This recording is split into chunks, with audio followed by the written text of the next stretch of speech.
So in this problem, find the final velocity of the first ball if the collision is elastic.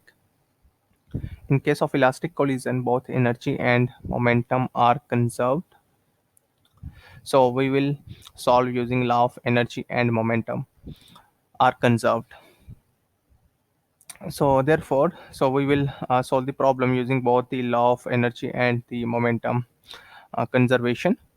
So therefore, the mass m1, that is 4.95 kg, the value of m2, that is 7.44 kg, and the velocity, which is 2.09 meter per second, that is given in the question.